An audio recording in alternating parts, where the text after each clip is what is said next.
buenas noches nuevamente en este día, en lo cual vamos a empezar este segundo bloque de Adiestrando, Ministrando Cadetes.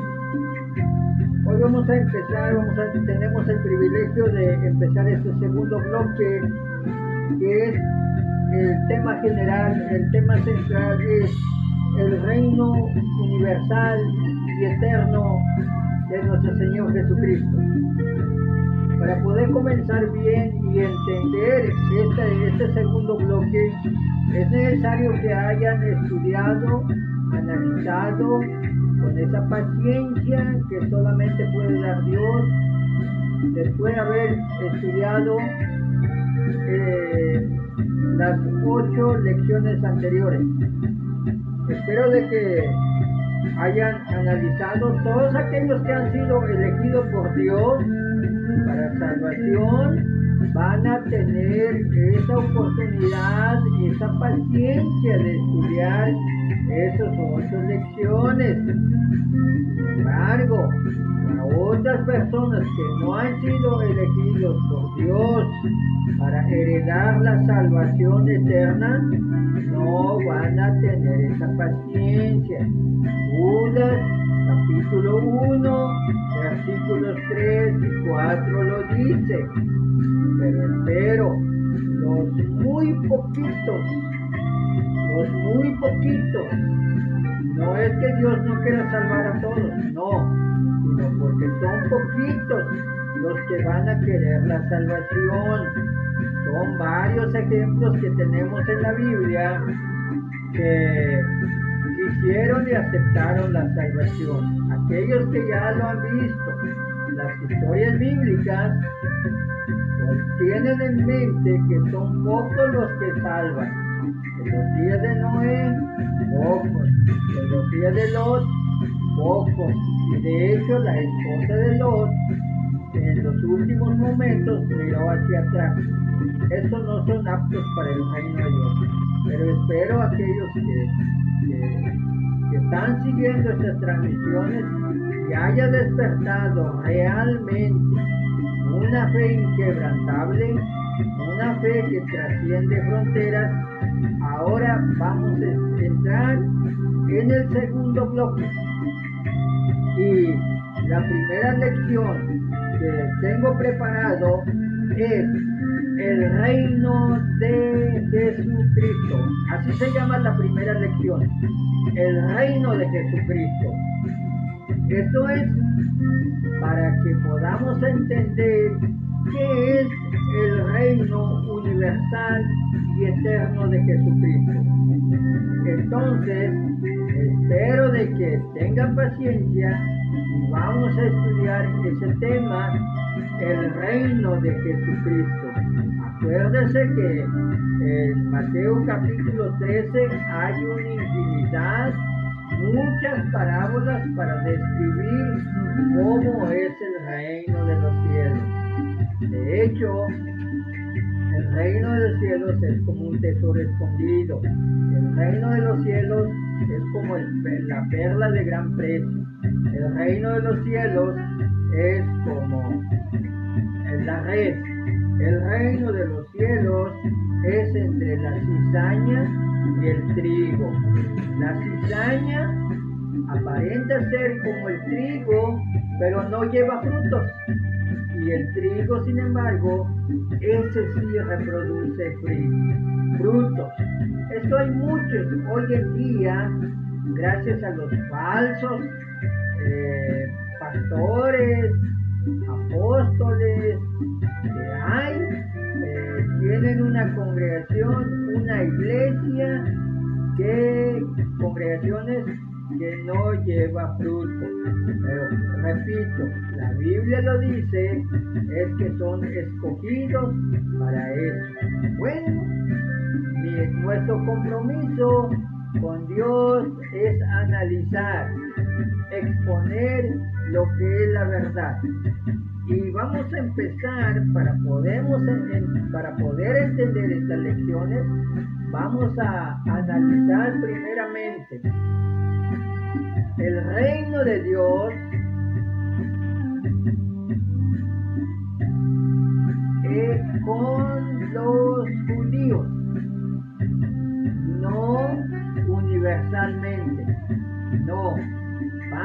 judíos, es decir, para aquellos que donde él nació, allá con los judíos, allá con los israelitas, Dios había prometido 1000 años antes de que nazca Cristo, Jesús el Cristo, cuando estuvo reinando David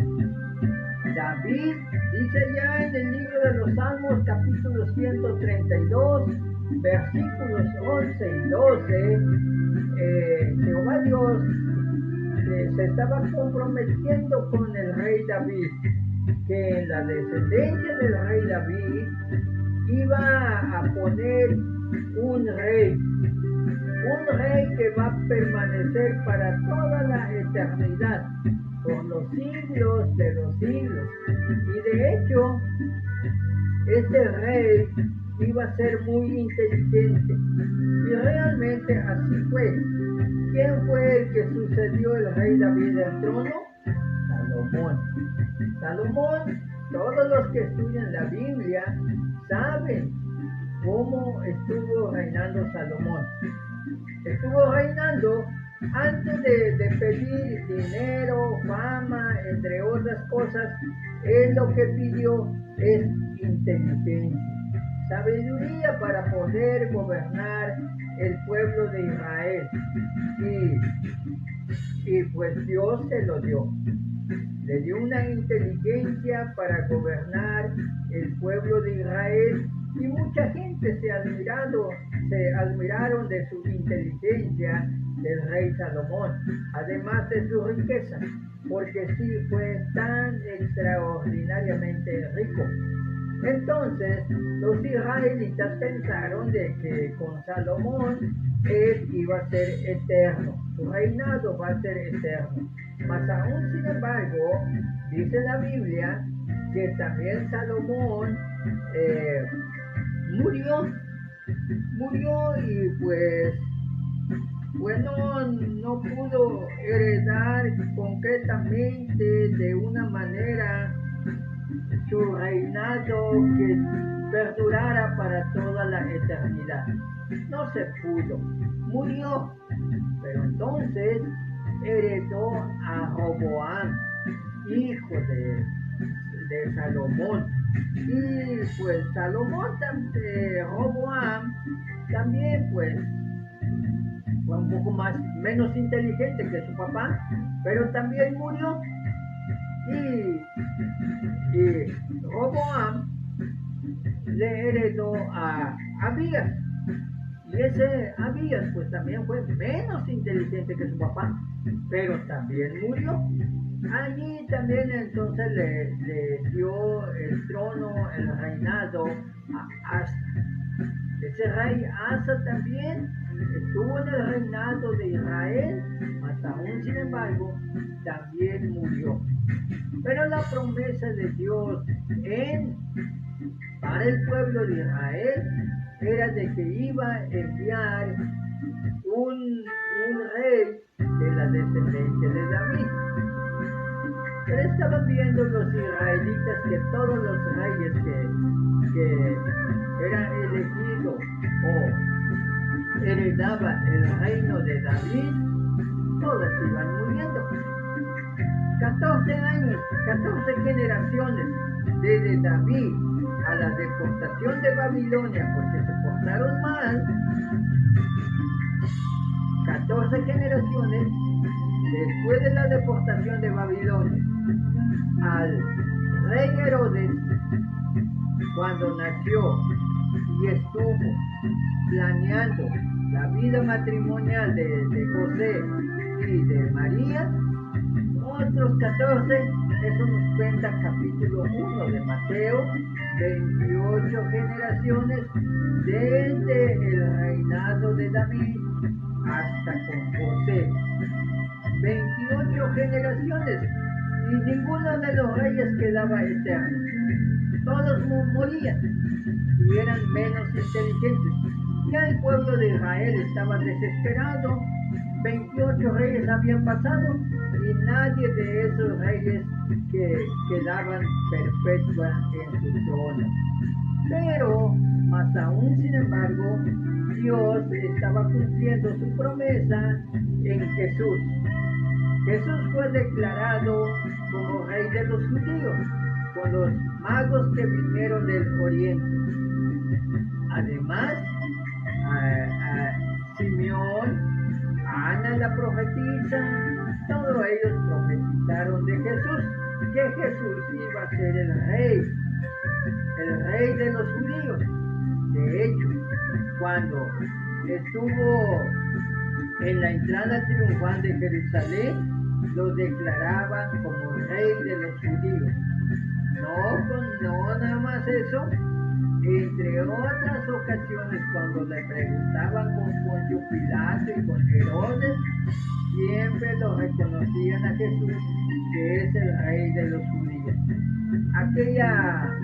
Aquel anuncio que pusieron sobre su cabeza en la cruz, también Jesús les decía: Jesús Nazareno, rey de los judíos.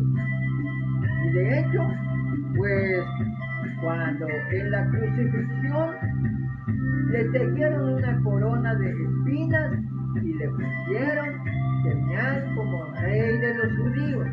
Así que Jesús era señalado como rey de los judíos. Mas aún sin embargo, él lo querían poner como rey de los judíos. ¿Dónde dice eso? En Juan capítulo 6, versículo 15, cuando Jesús lo estaban viendo con los judíos, de que con él pues convertía el agua en vino. El hijo de un oficial del rey salvó de la muerte. ¿Cuántos endemoniados salvó? Curó paralíticos, resucitaba hasta muertos, multiplicaba el pan con unos 7 pececillos, 7 panes y unos pececillos, alimentó a 4,000 y todavía sobró. Y así, cuando también dio de comer a 5,000 personas, dice que sin contar a los hombres y las mujeres y los niños, mejor dicho, mas aún Jesús era, ahora sí, que podía multiplicar la comida, calmaba la tempestad. Es decir, que era una persona al modelo que ellos lo esperaban. Un rey que no necesitara el hospital, que no necesitara otras cosas como para conseguir comida, porque Jesús multiplicaba, sanaba todas las enfermedades, resucitaba a los muertos, calmaba la tempestad. Entonces Jesús, dice Juan 6:15, que lo que querían poner como rey. ¿Por qué? Porque además Jesús era súper inteligente, sabía el presente, el pasado y el futuro, y bueno, era adecuado para reinar la nación judía. Pero cuando supo eso Jesús, que lo quería poner como rey, dice que no se dejó. Antes bien decía: ustedes me buscan por la comida que perece. No. Trabajen, pero por la comida que a vida eterna permanece. Y desde allí entonces muchos de sus discípulos dicen que ya no quisieron seguir. ¿Por qué? Porque ellos querían comer ahora sí sin trabajar. Que traigan dinerito nada más llevando el anzuelo y sacar un pez y sacar el dinero, así como lo hizo con Pedro. Entre muchas cosas. Así que Jesús era adecuado y propicio para gobernar el pueblo de Israel. Pero cuando Jesús dijo que no, Él no ha nacido para gobernar el pueblo de Israel físicamente, entonces muchos discípulos se desanimaron. Pero aún sin embargo, Jesús estaba planeando otro gobierno mejor. Porque Jesús sabía que esta tierra no iba a permanecer para siempre. Eso ya lo sabía él porque le habían dicho con el Padre. Un día esta tierra le va a poner fin. Bueno, pero Jesús se estaba preparando, dice, para todos aquellos que en él creyeren. Él estaba preparando cielo nuevo, tierra nueva, en los cuales mora la justicia. Así que, entonces, cuando supieron que Jesús no quería gobernar, entonces, pues, estuvieron tratando de matar. Y cierta ocasión, en una Pascua, el Jesús lo querían matar y ya estaba programado todo. Y cuando lo apresaron, lo enjuiciaron ante el rey Herodes, ante el gobernador Poncio Pilato. De hecho, lavaba su mano, dice, mira, yo no tengo nada que ver con este hombre justo. ¿A quién quiere que lo suelte? ¿A Jesús de Nazaret o a Barrabás? Y la gente decía, pues a Barrabás, esa es la que queremos. Entonces le empezaron a maltratar a Jesús al grado que lo mataron. Y para todos aquellos que estaban confiando en Jesús, se les terminó la esperanza. ¿Por qué? Porque tenían la esperanza en Jesús que iba a establecer el reino de Dios, pero cuando lo crucificaron, murió. Así que quedó bien muerto. Ya la esperanza se culminó, como decía Lucas 24:13, ese hombre Cleofas y su compañero, dice, se nos murió el que estábamos esperando a que redimiera a Israel. Entonces uno de los dos dice, oye, pero ¿qué crees? Una de las mujeres de las nuestras nos ha dicho de que ha resucitado. Y efectivamente, amados amigos, hermanos, Jesús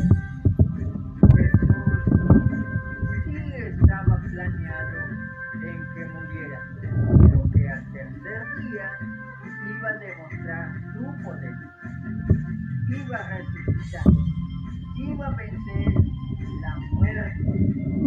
Con ese propósito, él resucitó para poder demostrar, y de hecho demostraba su poder mientras estuvo ministrando en esos 3 años. Sus grandes poderes que ellos tenían. Por eso dice Juan, el apóstol Juan, allá en el capítulo 21, en el versículo 30 del Evangelio de Juan, dice que Jesús hizo muchos otros señales en presente de sus discípulos, pero no están escritas. Estas las que se escribieron es con el propósito que tú y yo, usted y yo, creamos que Jesús sí es el Hijo de Dios, y para que creyendo tengáis vida en su nombre. Bueno, entonces Jesús resucitó al tercer día. ¿Por qué? Porque los judíos se les presentó al rey de los judíos, mas aún sin embargo dijeron, no, queremos que nos suelte a Barrabás. Entonces, ¿qué tengo que hacer con este hombre? Decía Poncio Pilato. Dice, crucifíquenle. Bueno, yo no soy culpable de esto. Luego dijeron los judíos, los israelitas, la sangre de ese hombre, Jesús, el que se dice ser hijo del Dios Todopoderoso, la sangre de ese hombre sea en nuestra cabeza y en nuestros hijos. Por eso, tristemente, es hasta hoy, esta fecha, Israel y los judíos no han encontrado la paz, porque ellos pidieron que la sangre de ese hombre sea en la cabeza de aquellos que lo crucificaron a Jesús y sobre la cabeza de sus hijos. Bueno, pero Jesús, cuando estaba predicando, él enseñaba a sus discípulos y les decía: ahora vayan por todo el mundo y prediquen el evangelio a toda criatura. Marcos 16, 15, ahí lo dice. Mateo 28, 19 dice: vayan por todas las naciones. Porque el evangelio era nada más para la nación israelita, para los gentiles no. El reino de Dios era nada más para la nación judía, no para todo el mundo. Las otras naciones, todo el mundo, que se incluye México y todo el continente americano, vamos a decir, ellos no tenían ley. Eso es lo que decía el apóstol Pablo allá en la carta de los Romanos, en el capítulo 2, desde el versículo 1 hasta el versículo 16. Allí es donde dice que los que tenían ley, refiriéndose a los judíos, van a ser juzgados por esa ley. Y los que no tienen ley, que son los gentiles, ellos van a ser juzgados sin ley. Ese es el caso de nuestros padres. ¿Por qué? Porque hubo un tiempo que también prohibieron leer la Biblia. Nuestros padres no conocieron la Biblia. Gracias por los tantos sacrificios, hoy no tenemos la palabra de Dios. Vamos a ser juzgados conforme al Nuevo Testamento de Jesucristo. Así que, y como los judíos, ellos no quisieron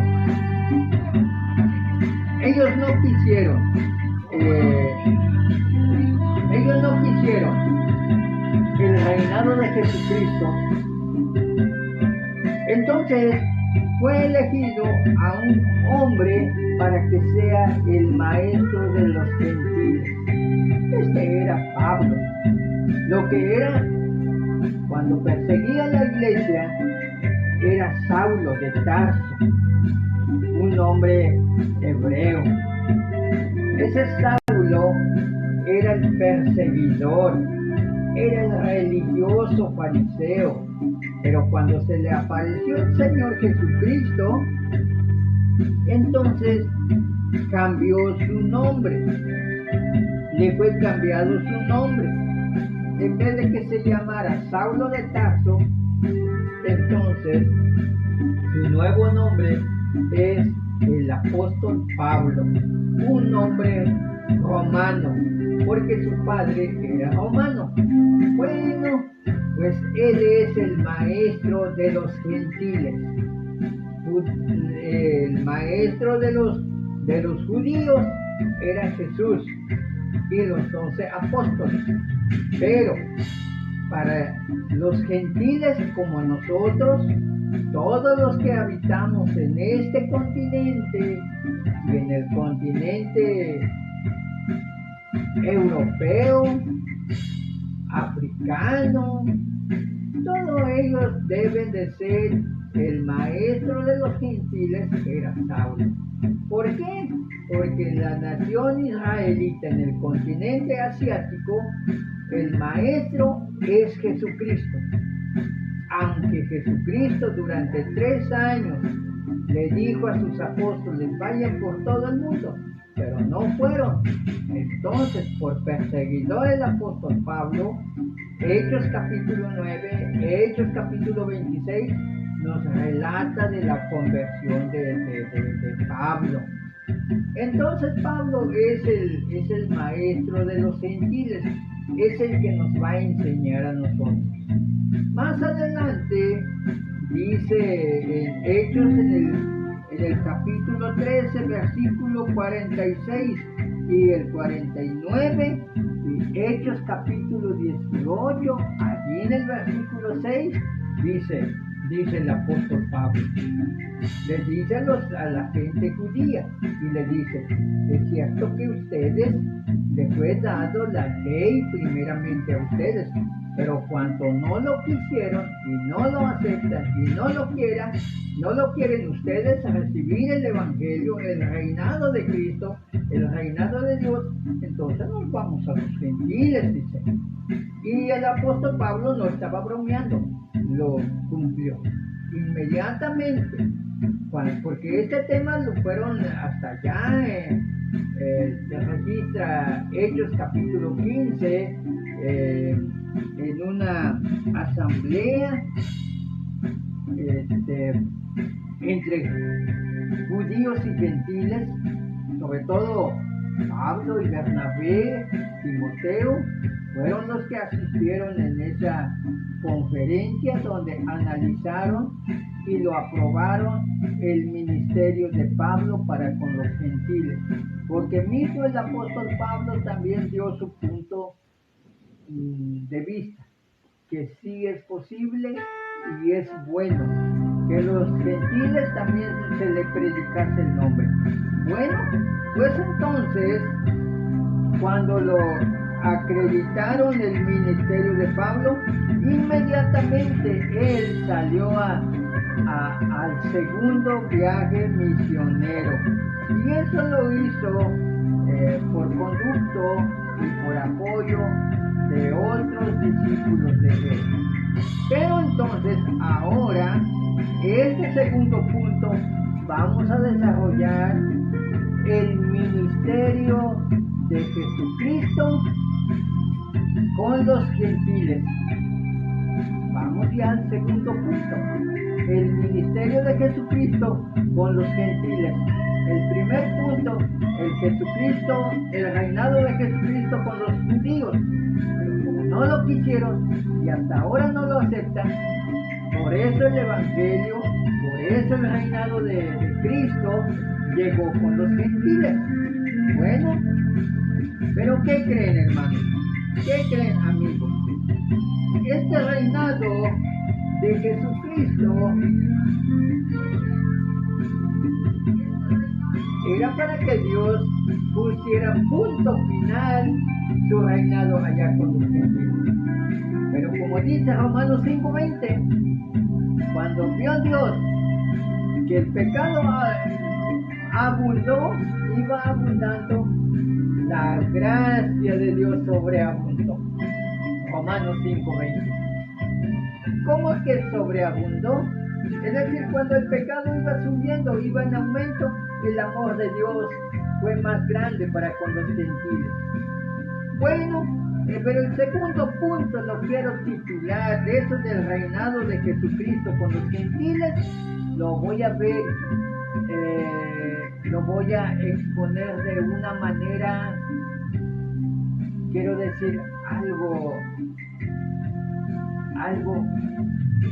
desconocidamente, algo nuevo tal vez, porque hoy día, desde el año 1980, se ha desatado un rumor tan fuerte que están esperando a Cristo para que venga y arrebate la iglesia, es decir, el arrebatamiento, es decir, el rapto. No, amigos, no, hermanos. Ya Cristo, ¿desde cuándo estaba arrebatando a su iglesia? Porque la iglesia quiere decir los llamados de Cristo. Y ese llamado de Cristo es la que nos dice Jesús, que cuando Él dice: venid a mí todos los que están trabajados y cargados, y yo os lo haré descansar. A partir de ese momento, si tú, mi amigo, así como el hermano Agustín, particularmente, y mi esposa Lucía, y mis hijos carnales, un día aceptamos esa invitación de Cristo, en este momento nos arrebató.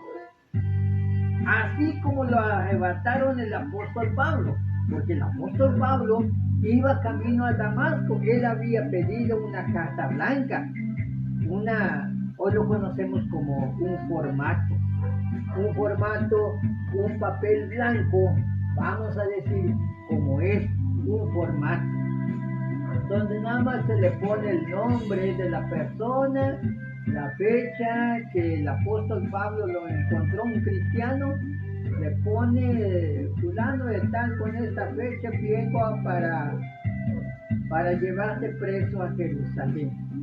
Y el apóstol Pablo dice que lo arrastraba a mujeres embarazadas, a hombres el que encontraba en su camino. Eso nos narra el apóstol Pablo. Léelo allá en Hechos capítulo 9, todo el capítulo, y capítulo 22, capítulo 26, vas a encontrar. Y tan de repente el apóstol Pablo, cuando iba persiguiendo la iglesia, a los hermanos de Damasco, dice que el Señor se le apareció en el camino y lo raptaron. ¿Qué pasó, Pablito? Dura cosa te es dar cosas contra el aguijón. Entonces Pablo dice: Señor, ¿quién eres? El Señor dice: yo soy Jesús a quien tú persigues. Dura cosa te es dar cosas contra el aguijón. Señor, ¿qué quieres que yo haga? Vete en Damasco y allá se te dirá lo que tienes que hacer. Es decir, Pablo se estaba poniendo en riesgo su vida, estaba luchando contra ese aguijón. ¿Qué iba a hacer con ese aguijón? ¿Qué iba a poder? Lo que él estaba haciendo es autodestruyéndose. Pero por el amor de Cristo, que es más grande, Pablo fue arrebatado. Entonces, de esa manera, el apóstol Pablo fue arrebatado por medio de Jesucristo. Eso de arrebatar, hermanos, Dios es experto a eso. Lo arrebató a Enoc. Génesis 5:24 dice que porque Enoc anduvo muy apegado con Dios, haciendo la voluntad de Dios, y no permitió que viera muerte. No permitió que viera muerte, porque la paga del pecado es muerte. Y en cambio, Enoc dice que anduvo muy cerca con Dios y Dios no lo permitió que viera muerte. Lo arrebató, lo llevó al cielo, vivo y a todo color. Lo único que no llevó fue la ropa, su vestido, porque Dios provee. Un día nosotros también vamos a ir al cielo, pero sin esta vestimenta. Esto se va a quedar. Él nos pone, desde el momento que somos bautizados, nos pone una vestidura blanca. Con esa vestidura blanca vamos a ir allá en el cielo. Vamos a heredar. Pero no nada más arrebató a Enoc, también arrebató a Elías en un carro de fuego, en un turbo que le metió y ¡vámonos! Tampoco llevó su vestido. Elías también se le quedó. Y dice la Biblia que por eso aparece en el Nuevo Testamento varias veces. Bueno, también arrebató a Jesús. También arrebató a Pablo. Bueno, Jesús dice que allá en Hechos capítulo 1, versículo 9, dice que Jesús anduvo apareciendo durante 40 días, pero al término de los 40 días subió a los cielos. Y 2 ángeles lo confirmó. Que a este Jesús a quien ustedes lo vieron descender del cielo, así regresará. Así lo levantaron también a Pablo. A Pablo, que él conoce a aquel hombre que fue arrebatado desde el tercer cielo, pues ese es el hombre que Pablo conoce, se conoce a sí mismo. porque nadie de nosotros conocemos. Aquí está mi esposa, ella me conoce, pero no me conoce al 100%, ni yo lo conozco a ella al 100%, pero de mí mismo sí me conozco. Así era el apóstol Pablo.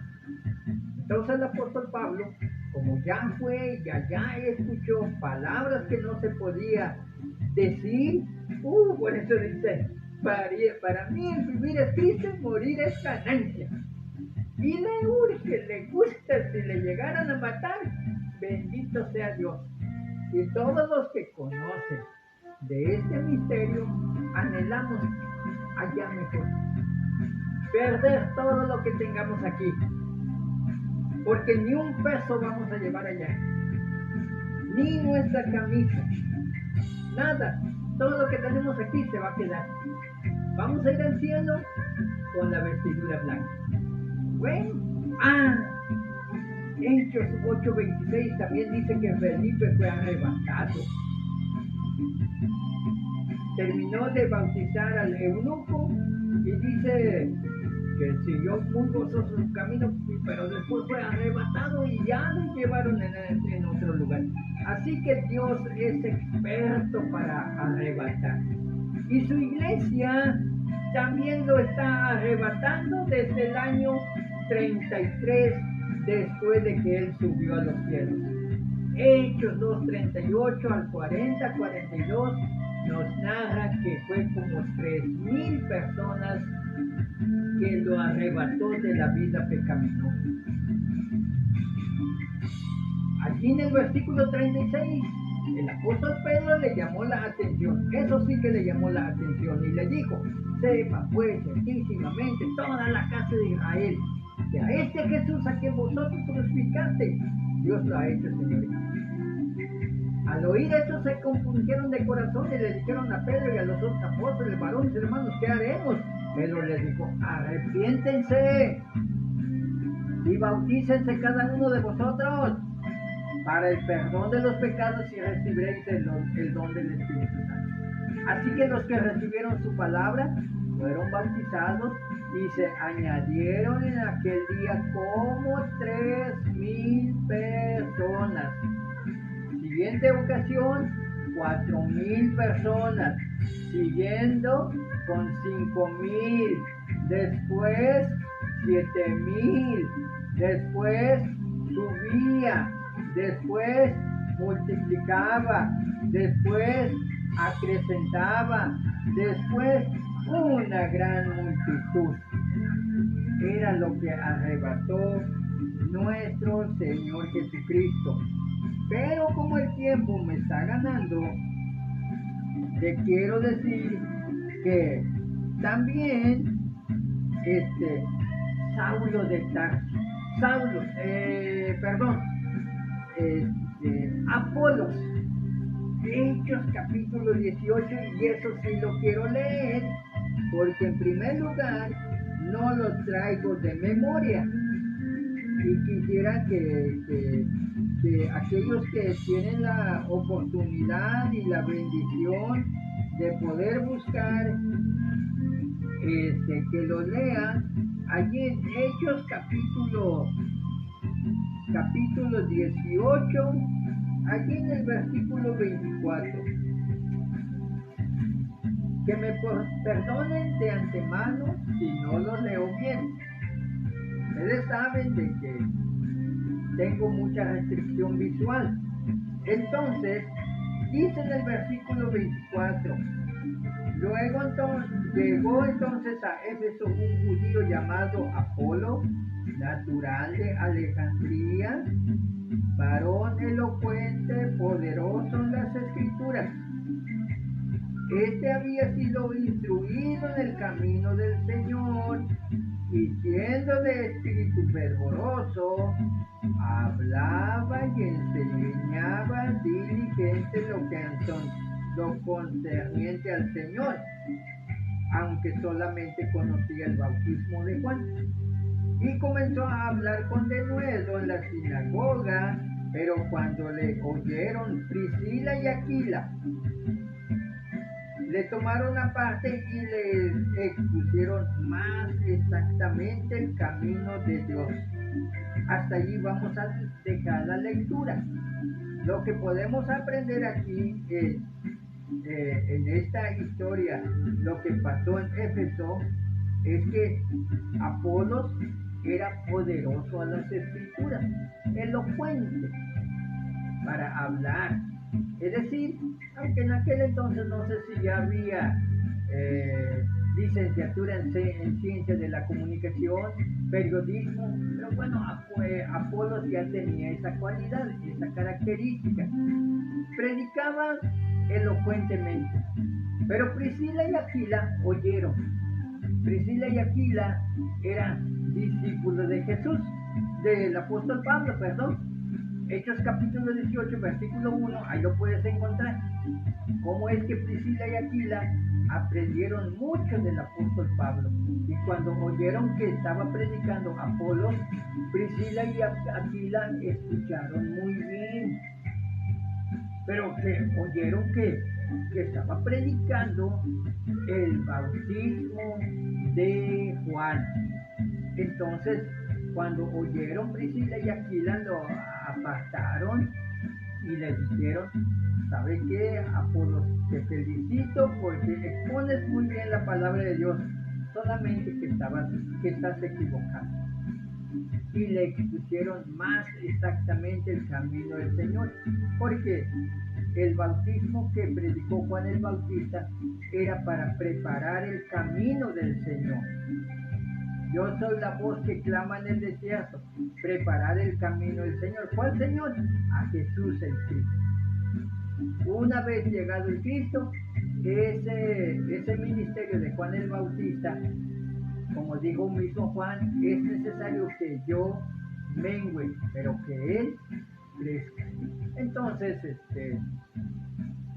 Apolos fue arrebatado por Jesucristo gracias por las palabras de Priscila y Aquila.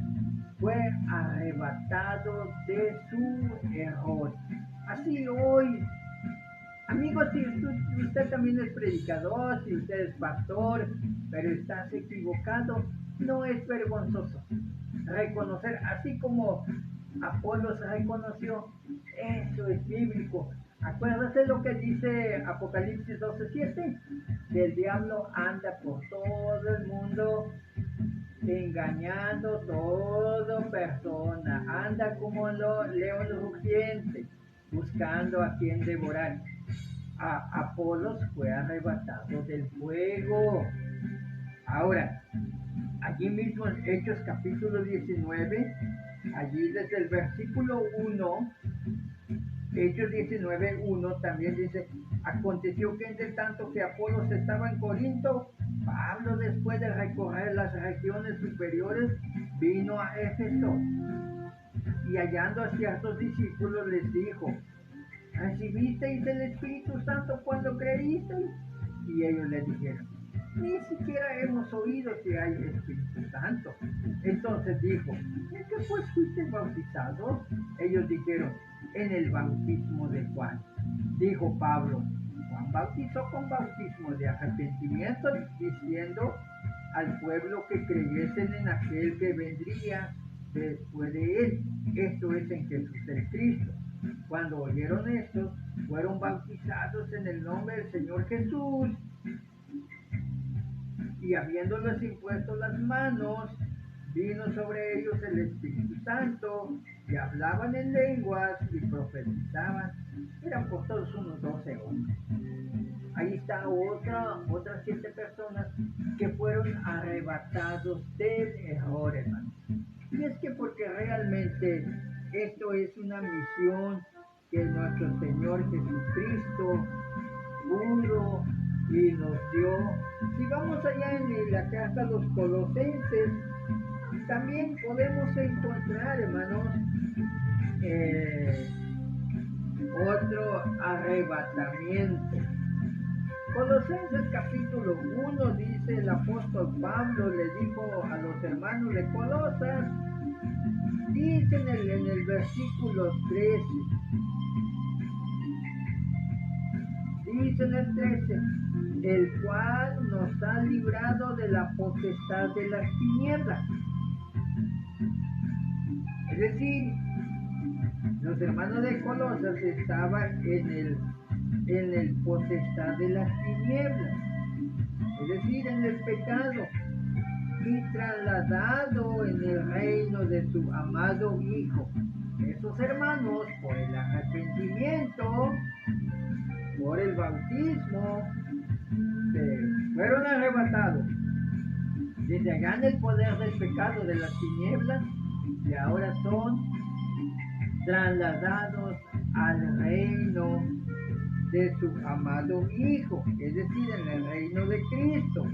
Dice en el versículo 14, en quien tenemos redención por su sangre, el perdón de pecados. Así podemos citar también a los hermanos de Corinto, que fueron arrebatados en el periodo de su ignorancia. 1 de Corintios capítulo 12, versículos 1 y 2, dice el apóstol Pablo, yo no quiero, hermanos, que sigan en esa ignorancia como cuando más antes eran como los ídolos ciegos y mudos. ¿Cómo eran los ídolos ciegos y mudos? Pues no ven ni hablan. Y así eran también los hermanos de Corinto. Cuando eran gentiles, pues eran como los ídolos mudos. Así hay ahorita mucha gente que ahí van tras religiones ignorando.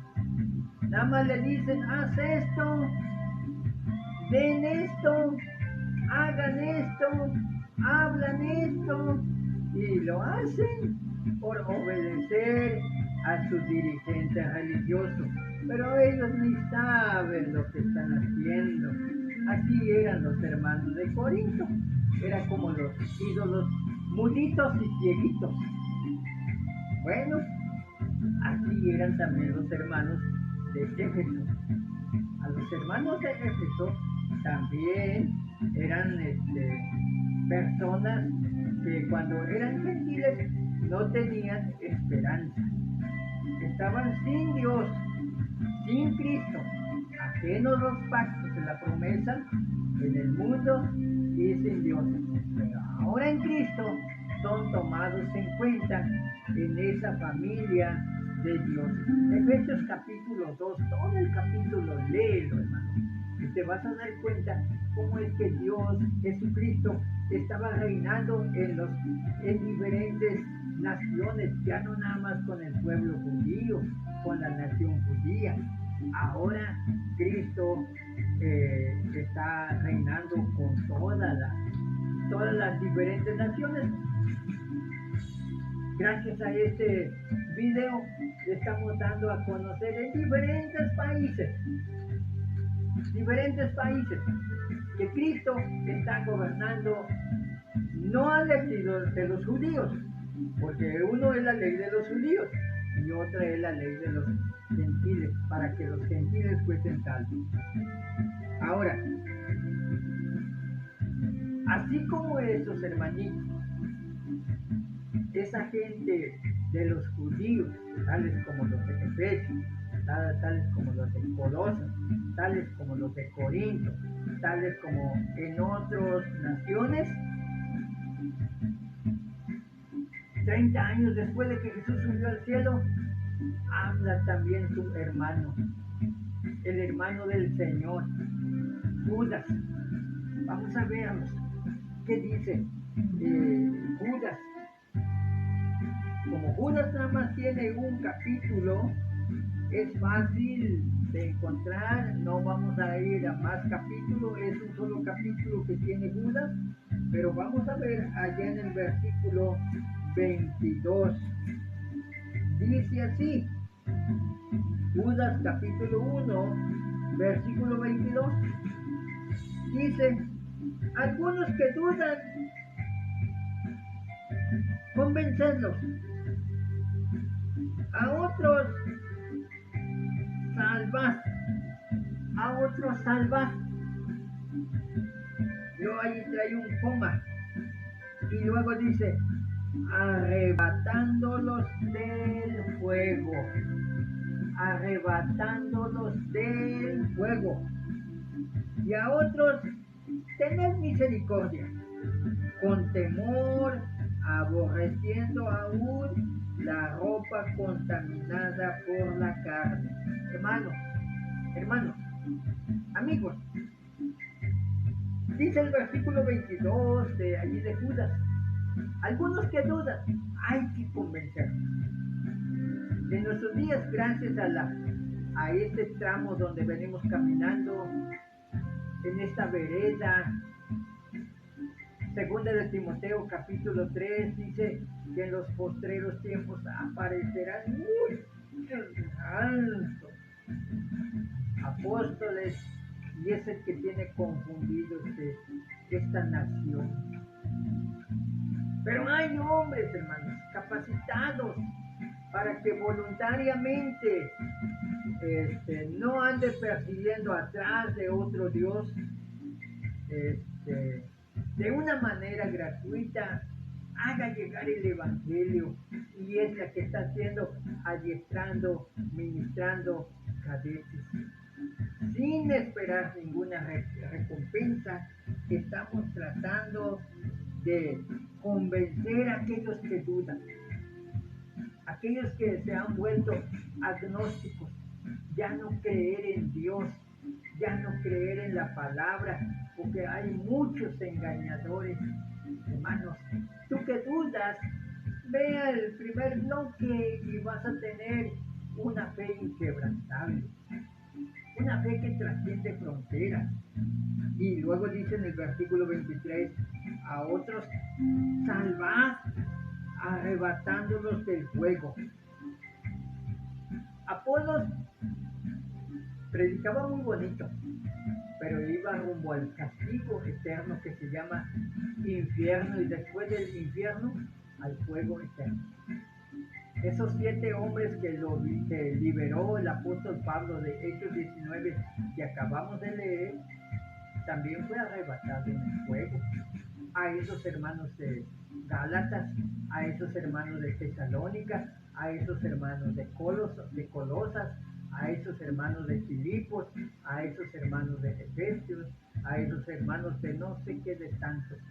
Y allí también yo fui arrebatado.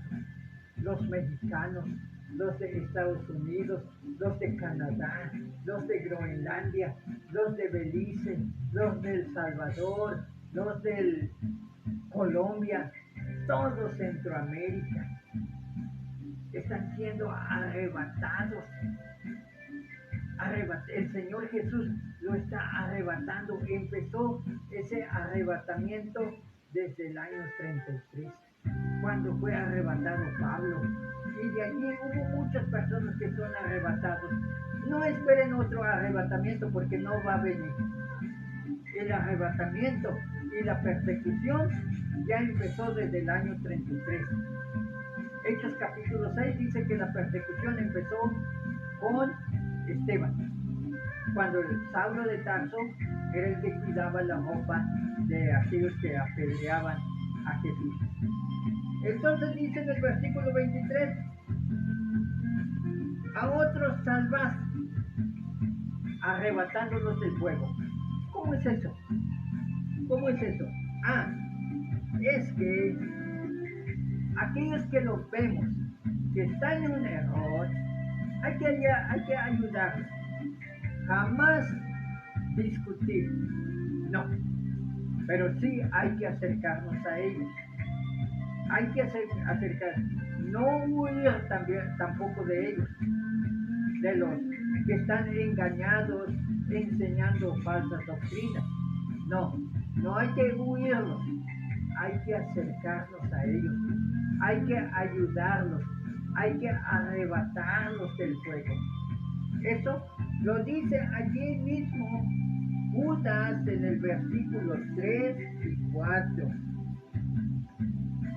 Judas, versículos 3 y 4 dice, amados, por la gran solicitud que tenía de escribiros acerca de vuestra común salvación, me ha parecido también exhortándoos que contendáis ardientemente por la fe que ha sido una vez dado a los santos, porque algunos hombres han entrado encubiertamente, los que desde antes habían sido designados para esta condenación, hombres impíos que convierten en libertinaje la gracia de nuestro Dios y niegan a Dios el único soberano y a nuestro Señor Jesucristo. Mas quiero recordaros, ya que una vez habiendo sido que el Señor, habiendo salvado al pueblo, sacándolo de Egipto, después destruyó a los que no creyeron. Y sigue hablando. El Señor quiere que yo y usted lo ayudemos. No hagamos como muchos cristianitos, muchos hermanitos, lo he visto. Cuando llega alguien allá en la puerta de su casa y le tocan la puerta, inmediatamente mandan a sus hijos y le dicen, dígale a esas personas que no estoy o que no estén. Porque le tienen miedo. No, hermanito, no, hermanito. Hay que salir a atendernos. Si usted tiene la verdad, enséñale la verdad. Porque aquí en esta casa, aunque no es mío, no es mía esta casa, pero yo le doy la bienvenida cuantas religiones vengan. Ha venido como 15 pastores y yo le digo, bienvenido, regrese. Lamentablemente no regresan, ese ya es cosa de ellos. Pero el apóstol Pablo nos confirma y nos dice que nosotros tenemos que ayudarlo a esas personas. Debemos de, precisamente aquellos que se creen ser pastores, deben de ayudar a otros pastores disfrazados. Eso lo dice 2 de Timoteo capítulo 2. 2 de Timoteo capítulo 2. Ya me faltan 3 minutos. Me sobran 3 minutos. Mejor le voy a dar el texto bíblico para que lo lean allá en su casita, para que vean la responsabilidad que tenemos nosotros como maestros. Yo me considero nada más como maestro, no me considero ser pastor. Pero si tú eres pastor, entonces tienes más grande responsabilidad. Lea lo que dice 2 de Timoteo, capítulo 2, versículos 24 al 26. Ahí es donde te va a decir de que tienes una grande responsabilidad. Precisamente ir con esos pastores que tú consideras que está predicando falsamente. Pero acércate, enséñales.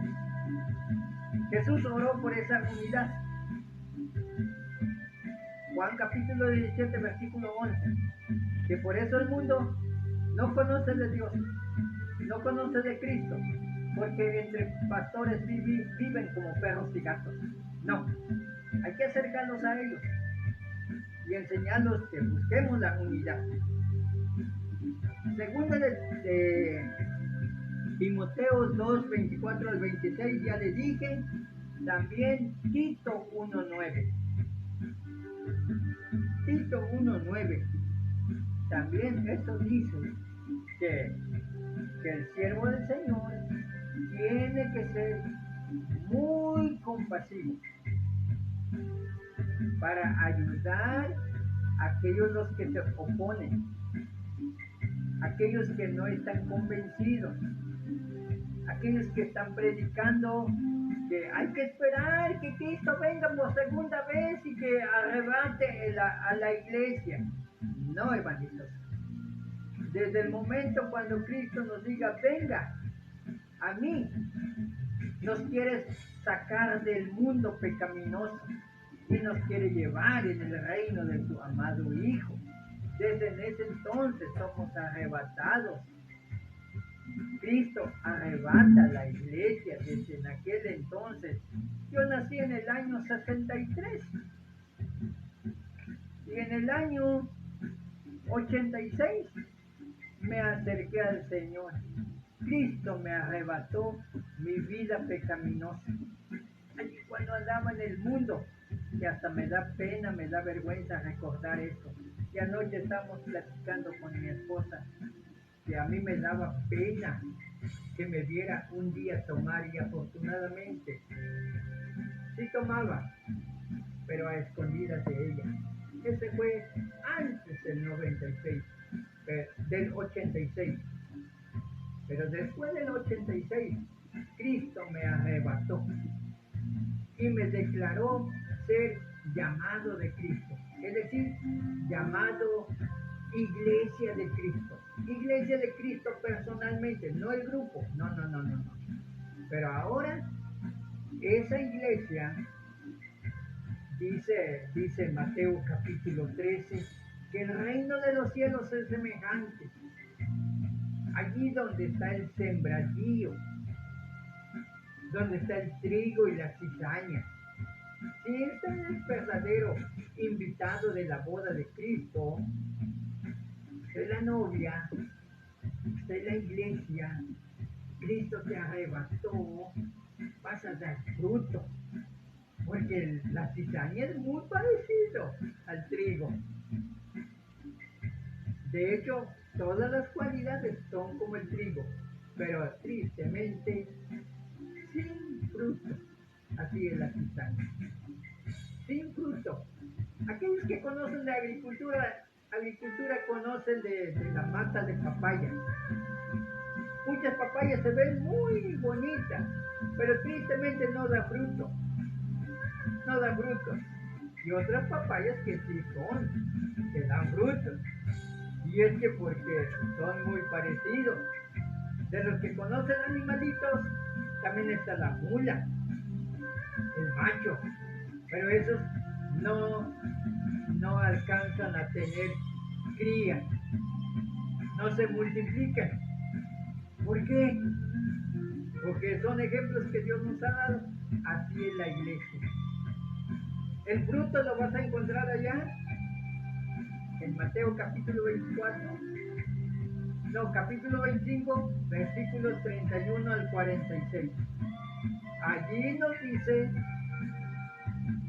no cuántas veces diezmamos, cuántas veces ofrendamos, cuántas veces aplaudimos, cuántas veces gritamos gloria a Dios. No. Allí dice cuáles son las características que nos lo va a estar revisando nuestro Señor Jesucristo en el día del gran juicio final. Repito, Mateo 25, versículos 31 al 46. Por eso, he aquí doy mucho enfoque. Hay mucho que hablar, pero traté de resumir lo más que se pueda, hablar más tranquilamente, porque quiero que aprovechen. No quiero llegar en las moradas celestiales, como dijo Levítico 16:16. No quiero que nadie se me presente con las manos vacías. ¿Tú que me estás viendo? Quiero llegar allá en la morada celestial juntamente contigo, pero tú también debes de llevar a alguien, algún familiar, algún conocido, pero para eso debes de ver estos videos y activa la campanita. Dale like, no le tengas miedo en compartir, porque si el Señor dijo que va a poner fin a este mundo, también a mí este cuerpo físico va a poner fin, al igual que el tuyo. Y todo lo que conseguimos, ¿de quién será? Entonces, comparta en YouTube y en Facebook, comparta lo más que se pueda, si puede verbalmente. Además, ahí tenemos un folletito que ustedes lo pueden imprimir, invierten su dinerito y reparten para que mucha gente nos vea, no con el fin de hacer negocio, no, sino para que todo el mundo conozca del reino de Dios. Active la campanita y de esa manera podemos llevar a más gente estas buenas noticias. Entonces, vamos a seguir con la segunda lección. Ya empezamos el segundo bloque. A la próxima, el próximo video. Les invito nuevamente, hagan su like y compartan. Esperando que Dios les siga bendiciendo y vamos a hacer la oración. Amado Dios, Padre bendito, te alabamos tu santo nombre y te glorificamos porque nos diste la oportunidad de llegar este día y de llegar esta hora en que hemos abierto nuevamente este segundo bloque de adiestrando y ministrando cadetes. Esperando, bendito Dios, que el día de mañana estas personas realmente sean soldados de Jesucristo, porque esa es nuestra intención. Ahorita son como cadetes, pero el día de mañana queremos, nuestra visión es que sean buenos soldados, que defienda tu honor, que defienda tu palabra, que defienda tu ley, que te respeten, amoroso Padre, que respeten a tu Hijo Jesucristo, que respeten al Espíritu Santo, que todo mundo conozca, bendito Dios, que tú amas a la nación, las diferentes naciones, que la disposición de la salvación en aquel cielo nuevo y en aquella tierra nueva sea para toda la nación. Ablanda, bendito Dios, el corazón de las personas que nos están viendo. Ablanda, bendito Dios, para que te acepten y entren en el reino de tu amado Hijo, nuestro Señor y Salvador Jesucristo. Cuando venga nuestro Señor, es simplemente para entregarnos en tus manos, para que podamos heredar ese cielo nuevo y esa tierra nueva, en los cuales mora la justicia para toda la eternidad. Amoroso Padre, escúchanos, ponga tu oído sobre nosotros, tus ojos sobre nosotros, para que mucha gente llegue al conocimiento de la verdad y cancelan la ignorancia, bendito Padre. Todo esto es lo que no alcanzo a pedirte, te lo pido también juntamente con el perdón de mis pecados. Te lo pedimos todo, te lo agradecemos todo, en el bendito y santo nombre de nuestro Señor y Salvador Jesucristo. Amén.